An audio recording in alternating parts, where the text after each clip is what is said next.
सेबी यानी कि security exchange board of India वो इन्वेस्टरों के राइट्स को प्रोटेक्ट करने के लिए टाइम टू टाइम नए रूल्स बनाती रहती है। तो इसी महीने इसने 3 नए रूल्स को इंट्रोड्यूस किया हुआ है। तो आज के इस वीडियो में हम उसी 3 रूल्स के बारे में बात करने वाले हैं। तो सबसे पहला जो रूल्स है वो है इनसाइडर ट्रेडिंग के रिगार्डिंग का रूल।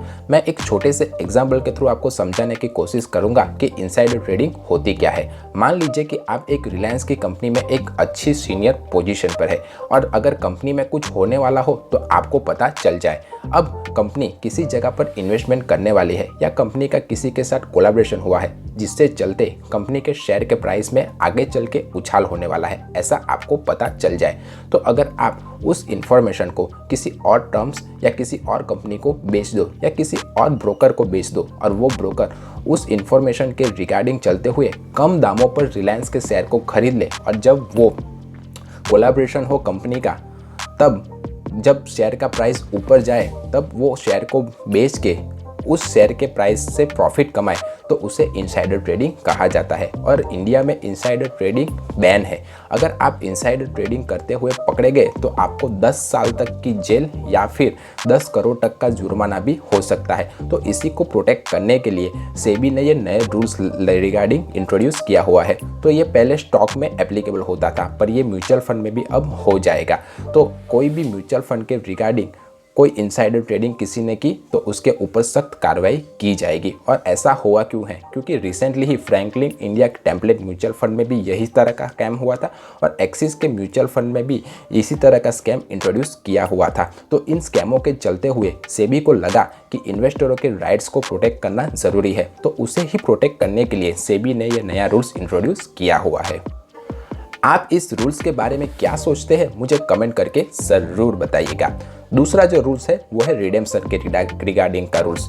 अगर आप कभी भी अपने म्यूचुअल फंड्स में से पैसे को रिडीम्स करना चाहो तो आप NAV को रिडीम करने की रिक्वेस्ट डालते थे। तो जनरली जो रिडीम्शन प्रोसेस होती है वो 8 से लेकर 15 दिनों के बीच में हो जाती थी, पर अब सेबी ने ये इंट्रोड्यूस किया हुआ है कि जब आप रिडेम्पशन प्रोसेस की रिक्वेस्ट डालो उससे 3 दिन के अंदर ही आपके पैसा जो है वो आपके बैंक अकाउंट में आ जाए।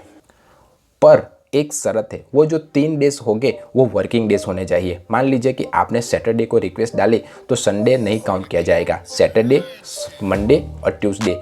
इसी तरह से अगर आपने फ्राइडे को रिक्वेस्ट डाली तो फ्राइडे, सैटरडे, संडे को नहीं काउंट किया जाए, मंडे। यानी कि 3 वर्किंग डेज के अंदर आपकी जो रिडेम्पशन रिक्वेस्ट है उसे प्रोसेस कर दिया जाए और जल्द से जल्द इन्वेस्टरों के पैसे को उसके अकाउंट में ट्रांसफ़र कर दिया जाए।